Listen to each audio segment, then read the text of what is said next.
Capítulo 14, a iniciação na floresta subterrânea. Nos outros capítulos do livro, a gente viu pedacinhos da iniciação da mulher. Então, cada história vem dizendo pra gente qual é a maneira que a gente passa por determinadas situações na vida, quais são as armadilhas que a gente precisa evitar para conseguir chegar numa próxima etapa. E aqui, nessa história, a gente tem acesso a uma iniciação completa, a uma história completa que vai ter todas as fases que a gente leva como referência para entender o nosso próprio caminho de individuação. E aqui a Clarissa vai falar um termo muito bacana logo na primeira página que chama a magia solidária.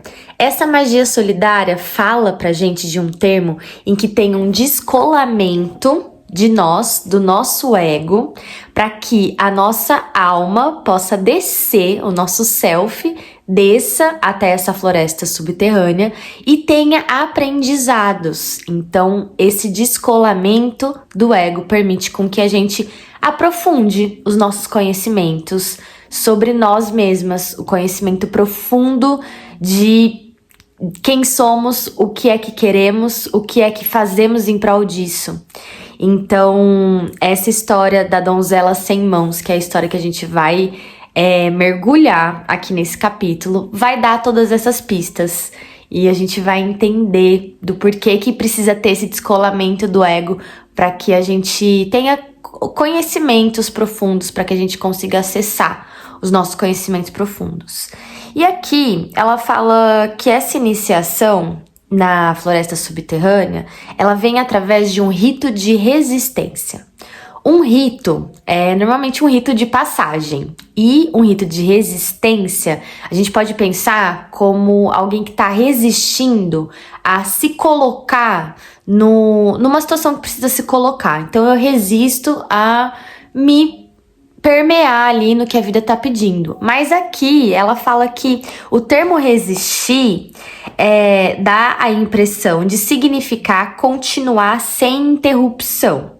Mas, embora isso aconteça, o termo também significa endurecer, tornar firme, robusto, fortalecer.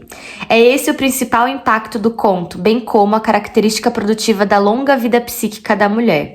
A gente não continua só por continuar. A resistência denota que estamos criando algo. O que ela vem dizendo aqui pra gente, então, que o processo de resistir é também de ganhar resistência, de ganhar solidez, robustez. Então, e logo no parágrafo seguinte, ela vem falando de uma mãe loba, em que ela coloca o filhote em várias situações para que o filhote se vire. Então, ela sai correndo, ela pula num lago em lamacento, e aí o filhote tem que pular também, ele tem que conseguir dar uma nadada, aí ela sai correndo muito rápido, e o filhote tem que dar conta de acompanhar ela também. Ainda que ele esteja cansado, ela tá lá rugindo para ele, mostrando os dentes. Esse é o processo de ganhar resistência, de ganhar maturidade. Esse capítulo veio muito isso assim pra mim. O nosso passar pela vida ganhando maturidade, ganhando entendimento do quanto as mudanças são necessárias para esse processo de ganhar robustez, da gente não mais se sentir uma ingênua. E aí, pode ser que isso tudo esteja um pouco não palpável, então eu quero ler pra gente o último parágrafo aqui desse capítulo, que vai dizer o que é que a gente descobre depois de ler esse capítulo inteiro. Qual é o final da coisa, onde é que a gente chega? E ela vai falar o seguinte: a princípio, o tempo passado com a mulher selvagem é difícil. Recuperar o instinto ferido, eliminar a ingenuidade e, com o tempo, aprender os aspectos mais profundos da psique e da alma, guardar o que tivemos aprendido, não voltar as costas, defender aquilo que representamos. Tudo isso exige uma resistência mística e infinita. Quando emergimos de volta do outro mundo, depois de uma das nossas incursões por lá, por fora pode parecer que a gente não mudou, mas por dentro reconquistamos um vasto território feminino e selvagem. Na superfície ainda somos simpáticas, mas debaixo da pele, decididamente, não somos mais mansas. Esse é o processo da iniciação completa. E a floresta subterrânea vai já dizer pra gente o que é que a gente vai aprender ali. A floresta subterrânea é o lugar em que tem o amadurecimento do feminino. É onde os conhecimentos femininos e profundos podem ser aprendidos. É só lá de baixo. Então a gente vai ter que descer. Vamos pra história. A história começa da seguinte forma. Existia um homem que era um moleiro. E aí ele estava passando por certas dificuldades em casa. E fala aqui que não lhe restava nada além de uma enorme pedra de moinho num barracão e da grande macieira florida atrás da construção. E aí um dia ele entra na floresta para cortar lenha. E de trás de uma árvore aparece um cara, um sujeito estranho, que ele nunca tinha visto. E aí o cara vem e fala o seguinte: não há necessidade de você se torturar cortando lenha. Posso adorná-lo de riqueza se você quiser me dar o que está atrás do seu moinho. E aí ele falou: o que está atrás do meu moinho, a não ser a macieira florida? Perguntou o moleiro. E aí ele pega e fala: olha, o cara estranho, dentro de 3 anos eu vou vir buscar o que é meu. E ele fala: beleza, pode vir, e aí eu corto a árvore, porque o que tá atrás do meu moinho é essa árvore aí, essa macieira florida. Aí ele pega e chega em casa. Ele chega em casa todo desgrenhado, assim, meio afobado, e aí ele encontra com a mulher dele. A mulher dele vai falar: marido, olha só o que tá acontecendo, do nada. Eu comecei... Ela fala o seguinte: as nossas cadeiras rústicas foram trocadas por cadeiras enfeitadas de veludo. Nossa pobre despensa tá cheia de carne de caça, nossas arcas e baús transbordam de tão cheios. Começou a surgir, assim, uma abundância. E aí ela pega e fala: diga-me, por favor, como foi que isso aconteceu? E aí, nesse exato momento, surgem uns anéis de ouro, assim, na mão dela. Aí ele pega e fala: eu encontrei com um cara, e aí esse cara lá da floresta falou que ele podia me dar tudo que a gente precisasse e que dentro de 3 anos ele ia vir buscar o que tá atrás do moinho. E como o que tá atrás do moinho é o nosso pé de maçã, apesar dela tá cheia de maçã, porque era uma macieira florida, a gente pode cortar e aí dar isso daí pra ele. E aí a mulher... Ele fala: a gente planta outra macieira. E aí a mulher começa a se lamentar. Ela fica cabisbaixa. Ela fala: ai, marido.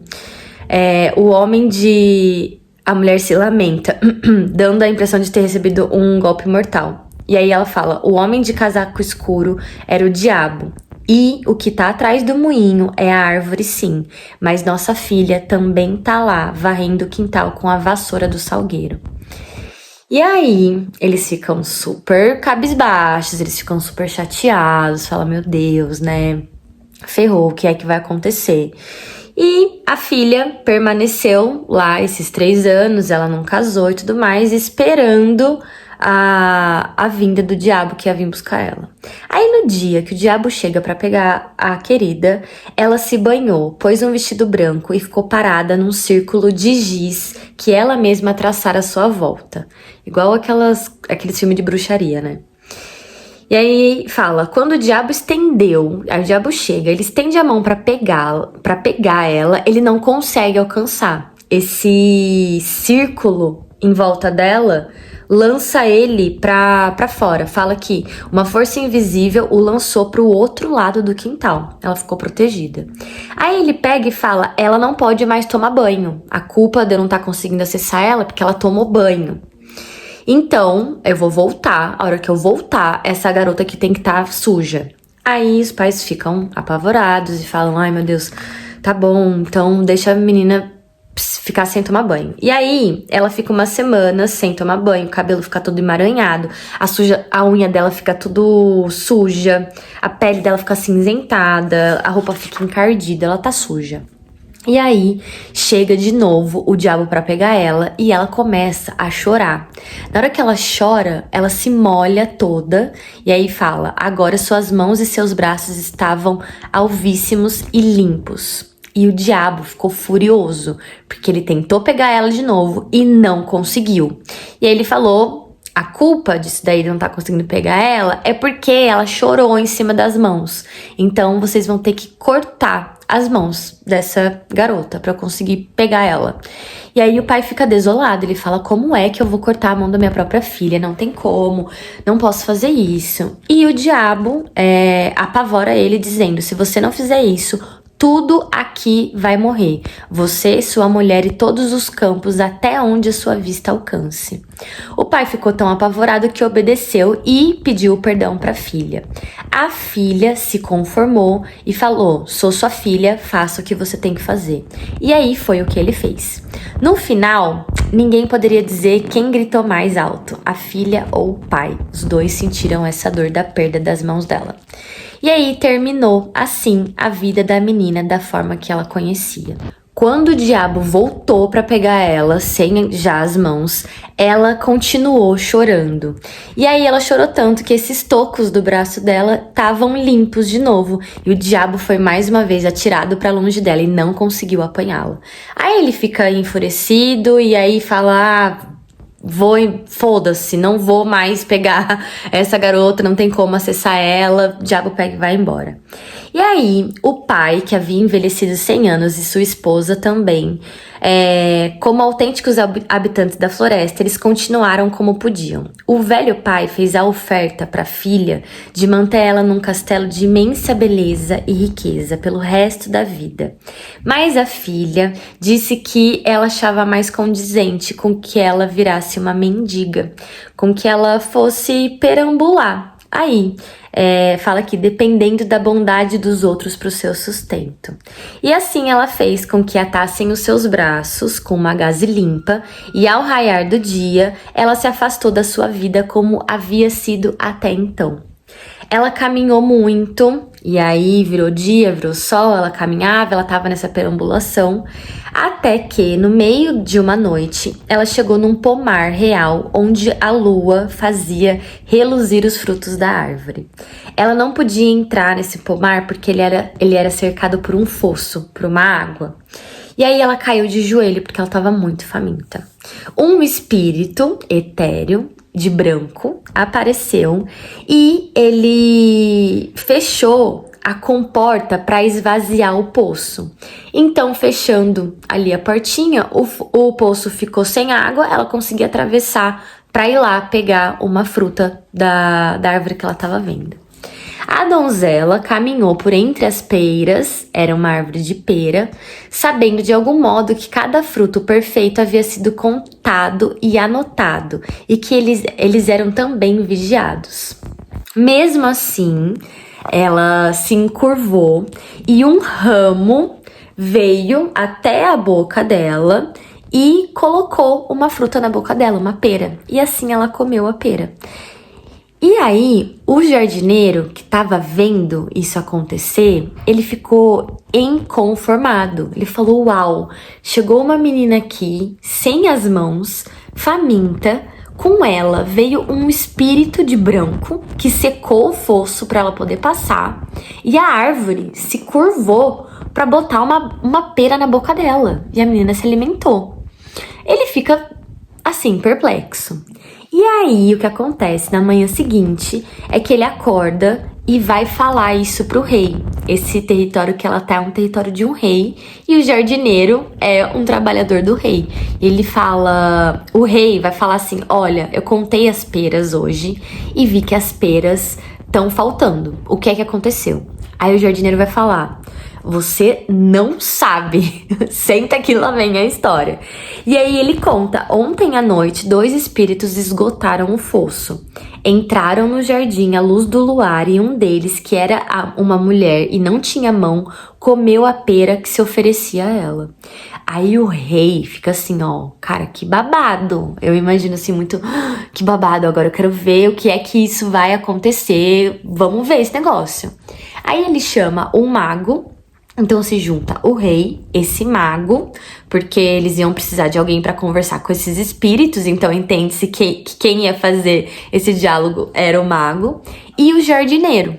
Aí sentam os três e ficam ali esperando para ver essa mulher, que é um espírito na visão deles, chegando até a macieira. E aí ela chega e come mais uma pera. E o mago se aproxima deles e fala: vocês são desse mundo ou não são desse mundo? E aí ela responde: eu fui outrora do mundo. No entanto, não sou deste mundo. E aí o rei pega e pergunta: e aí, ela é humana ou é espírito? E o mago fala: ela é as duas coisas. E o coração do rei nesse momento dá um salto e ele se apressou e chegou até ela. E ele fala assim, muito entusiasmado: eu não vou renunciar a você. Deste dia em diante eu cuidarei de você. E no castelo, ele mandou fazer para ela um par de mãos de prata que foram amarradas aos seus braços. E foi assim que o rei se casou com a donzela sem mãos. A história podia terminar por aí, mas ela vai muito além. Então, continuando. Passando por algum tempo, aí chega o momento da história em que o homem tem que sair. Aí chega esse momento agora, depois que eles estavam casados, em que o rei é chamado para uma guerra. E aí ele vai ter que sair para ir para a guerra. E ele deixa a mulher sem mãos, a donzela sem mãos lá no reino, junto com a mãe dele. E a mãe dele é muito de confiança. E ele pede para a mãe dele cuidar da jovem rainha. Então a donzela sem mãos agora é uma rainha. Aí ele pega e fala: olha, cuida dela muito bem, e se ela dar à luz a um filho, mande-me avisar imediatamente. E é exatamente o que acontece. A mulher tá grávida e aí ela dá à luz a um filho enquanto o rei não tá. O que acontece é que a rainha manda avisar o rei. Fala: olha, a rainha não, a mãe do rei manda avisar que a rainha, a esposa dele, teve o filho. E aí, a hora que ela manda avisar, um dos cavalheiros avisar o rei, chegar até lá, acontece que, no caminho, esse mensageiro se cansou. Ele chega a um rio, fica cada vez com mais sono e adormece profundamente nas margens do rio. O diabo se aproveita dessa situação, sai lá de fora e troca a mensagem que o mensageiro tinha para dar para o rei. Ele troca a mensagem para dizer que a rainha tinha dado à luz a uma criança que era metade cachorro. E aí o rei recebe a notícia depois, fica horrorizado, mas mesmo assim ele manda de volta uma carta recomendando que amassem a rainha e que cuidassem dela nesse terrível transe. O rapaz que estava carregando essa mensagem de volta também chegou perto do rio, ficou com sono, se sentiu cansado e deu uma dormidinha. E aí o que acontece? Aparece o diabo mais uma vez e troca a mensagem dizendo: matem a rainha. A mãe do rei fica horrorizada com a orientação que chega até ela. Ela pega e manda mais mensageiros para irem confirmar essa mensagem. E aí acontece que o diabo fica encontrando com os mensageiros no meio do caminho e trocando as mensagens. Então, a última confirmação que chega para a mãe do rei é o seguinte: guardem a língua e os olhos da rainha como prova de que ela está morta. Então era com certeza uma mensagem para matar ela, não só matar, como guardar a língua e os olhos como uma prova de que eles tinham feito isso. E aí a velha mãe fica assim desolada, ela não pode suportar a ideia de matar a doce rainha e em vez disso ela sacrifica uma corça. Ela arranca sua língua e seus olhos e os esconde. Em seguida, ela ajuda a jovem rainha a atar o bebê junto do seu peito. Então, ela coloca a criança perto do peito, amarra e cobre os dois com um véu. Ela disse que a rainha ia ter que fugir para salvar a própria vida. E aí, as duas choram bastante, elas se despedem e a rainha cumpre com o próximo percurso da vida dela, que é sair ali do reino. Aí a jovem rainha vai vaguear até chegar à floresta maior e mais selvagem que jamais vira. Na tentativa de procurar um caminho, ela procurava passar por cima, pelo meio e por volta do mato. Ela sai perambulando. E aí, quase ao escurecer, o mesmo espírito de branco de antes apareceu e a conduziu a uma pobre estalagem de gente simpática da floresta. Uma outra donzela, vestida de branco, levou a rainha para dentro e demonstrou saber o seu nome. A criança foi posta num berço. E aí a rainha pega e pergunta: nossa, como é que você sabe o meu nome? Como é que você sabe quem eu sou? E aí essa outra mulher de branco fala: nós da floresta acompanhamos esses casos, minha rainha. Agora descanse. E é assim que a rainha fica com esses seres da floresta durante 7 anos.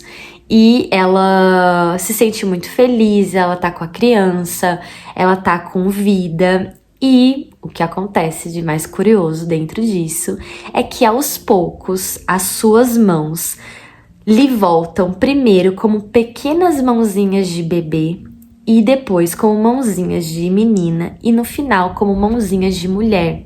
Então, onde antes ela não tinha as mãos, agora ela tem. Essas mãos voltaram a crescer. E aí, enquanto isso, o rei volta da guerra, encontra com a mãe dele e fala: mãe, cadê? Cadê minha esposa e cadê meu filho? A mãe fala: ué, você não mandou matar? Chegou aqui pra mim a mensagem de que era pra matar, que era pra, inclusive, guardar o olho e a língua aqui como forma de sacrifício. E o rei começa a chorar. E a mãe conformada, né? Não sei porque que você me mandou matar inocentes, você tava doido. E aí eles não entenderam nada do que tinha acontecido. E o rei falou: eu vou ter que... daí a mãe dele mostra, ó, eu não matei ela, falei pra ela fugir pra floresta. E o que eu matei em nome do sacrifício que chegou até mim foi uma corça. Então eu guardei aqui o olho e a língua da corça, mas não é ela. Ela foi pra floresta, se você quiser, é você que vai lá agora, atrás dela.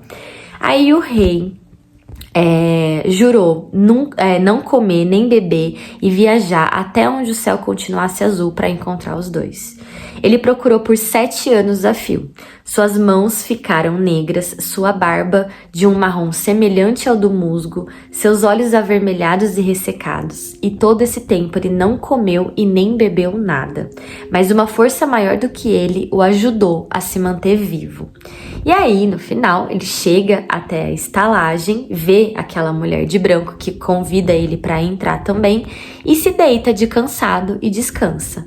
Essa mulher também coloca um véu em cima dele e na hora que ele acorda e tira o véu, ele vê uma mulher, a esposa dele, a rainha, com uma criança. E aí ela pega e fala: oi, eu sou sua esposa e esse daqui é o teu filho, de 7 anos. E o rei queria acreditar, mas ele via nessa mulher as mãos dela. E ele falava: não pode ser que você seja minha mulher, porque a minha mulher não tinha mãos. E aí ela diz pra ele o que foi que aconteceu, que as mãos dela cresceram e ela mostra pra ele, pega do baú que tá ali, as mãos de prata. E aí as mãos de prata são a confirmação de que é ela mesmo. E que as mãos dela cresceram, que a vida ali foi renovada. E aí acaba essa história super feliz dizendo que o rei, a rainha e o filho voltaram para a velha mãe, realizaram um segundo casamento e tiveram muitos outros filhos. Todos os quais contaram essa história para outros 100, que contaram essa história para outros 100. E é por isso que agora a gente tá ouvindo essa história, porque outros 100 contaram pra gente e agora eu tô contando essa história pra vocês. Então é assim que as histórias vão perpetuando de gerações por gerações, de pessoas para pessoas. Acaba aqui, nesse super final feliz. E o que finais felizes falam pra gente é que toda a história, todo o processo iniciático que aconteceu aqui dentro, ele foi completado com êxito. Todo mundo fez o que tinha que fazer. E agora a gente vai explorar todos os elementos dessa história, de acordo com as fases que a Clarissa coloca aqui da iniciação. Lembrando que todos os personagens aqui dentro estão na nossa psique. Temos todos eles, tudo dentro da nossa cabecinha. Então, vamos entrar pro primeiro estágio da história.